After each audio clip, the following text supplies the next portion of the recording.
Diesel is dead. Well, that is what they all say. Car makers are quitting diesel, most of them already have, authorities hate diesel, and the average car buyer is shit scared of diesel. And yet, go check any used car listing or marketplace, Innova diesel, Fortuner diesel, Thar diesel, Creta diesel. Heck, you can even find a 10-year-old Swift TDIS still unwilling to let go. So what exactly is happening here? Is diesel truly on its way out, or we are calling it way too early? Hello and welcome to Cars 24 Insider. I am Akshat, that is Harshit behind the camera, and today we are going to tell you why diesel is here to stay in the used car market. Let's go.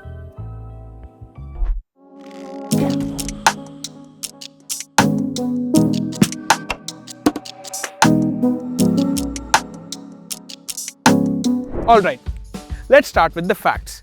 India's biggest car maker, Maruti Suzuki, officially exited diesel passenger cars in 2020. This was largely because of the new BS6 norms and that small diesel cars just didn't make business sense.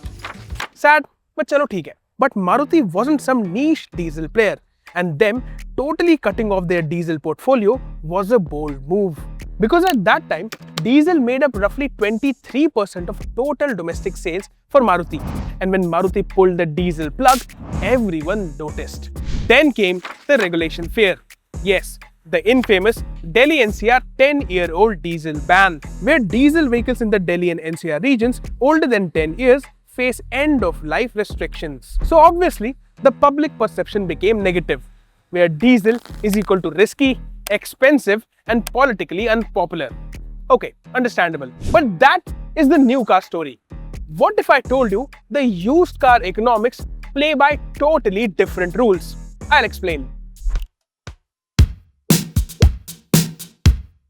But before we get into used cars, let's take a trip down the memory lane when India was absolutely obsessed with diesels. Yes, there was a time that everyone in India wanted a new diesel. At its peak, diesel passenger vehicles made up almost 50% of total passenger vehicle sales in India. Hatchbacks, sedans, compact SUVs, anything with a diesel powertrain, that was India's obsession. For quite a while, diesel wasn't just the alternative. Diesel was the mainstream. India went through a typical diesel love affair roughly between 2012 and 2020. During that era, we had the Swift and Dzire DDIS diesel, i20 and Verna with the tasteful CRDI diesel, Creta with the U2 CRDI diesel, EcoSport TDCI diesel, Duster with the K9K diesel, XUV 500 with the M-Hawk diesel, and obviously Innova with the 2GD diesel. These cars were contributing massively to the monthly sales charts of top OEMs. And exactly this already established user base just doesn't disappear because OEM strategy changed. All those cars are still probably out there. They didn't disappear. They just entered the used car market. And they will keep changing hands again and again and again.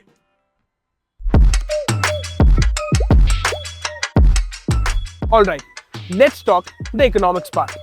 Take for example a mid-size SUV like the Hyundai Creta. Depending on driving conditions, its petrol real-world efficiency is around 10 to 12 km per litre, whereas the diesel equivalent is closer to 16 to 20 km per litre. Now let's do quick maths. Say you drive around 20,000 km annually. Petrol at 11 km per litre comes to roughly 1800 litres. And at 100 rupees per litre, the total comes to 1.8 lakh. But diesel at 17 km per litre, we consume 1200 litres. At 95 rupees per litre, the final bill is 1.14 lakh. The difference? 66,000 rupees per year. That is not just savings, that is someone's salary increment. Mera nahi. Another reason to love diesel is the torque. Diesel engines generate raw, low-end pulling power, which translates to less downshifting, easier overtakes, relaxed highway cruising, which is why a diesel Innova is effortless everywhere, because that diesel torque just suits heavy vehicles beautifully. Same reason why almost all traditional body-on-frame SUVs heavily prefer diesel. It is the sheer pulling power. And for highway-heavy users, diesel is a bliss. Effortless cruising, long driving range, ultra efficient, and that matters a lot, you know.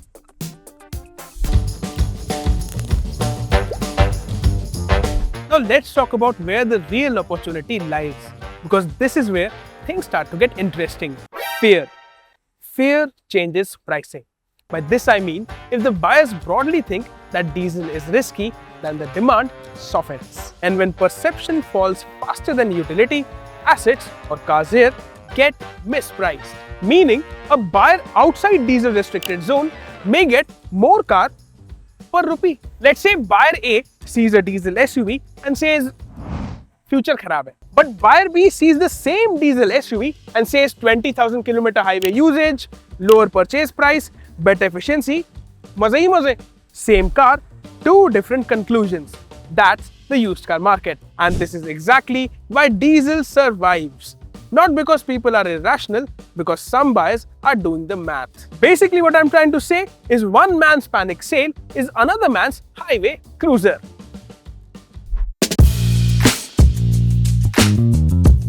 But wait, this does not mean कि बटवा निकाला और चले diesel खरीदने.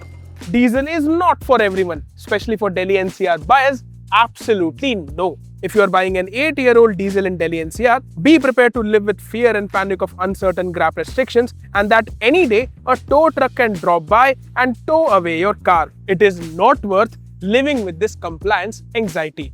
Also, if you only drive 8 to 10,000 kilometers annually, diesel does not make sense for you. Your fuel savings will shrink, and I'm not even considering the extra maintenance of diesels. Even in the case of new diesels, or what's left of them, modern diesels with DPF and emissions hardware hate repeated short trips, meaning eventually your quick grocery run can become a workshop visit.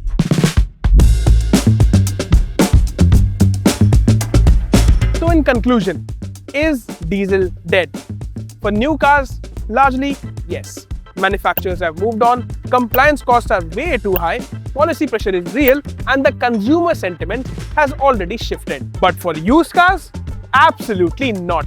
Because buying a used car isn't just an ideology, it's economics. If your use case is high running, highway usage outside restrictive regions, a used diesel can still be a financially rational buy. So was diesel actually dead? Not really. It simply moved out of the showroom to a used car lot. So tell us, would you buy a diesel in 2026, or has the fear gotten the best of you? Drop your thoughts in the comment section below. Until then, I'm Akshat, that is Harshit behind the camera. Thank you for watching Cars 24 Insider.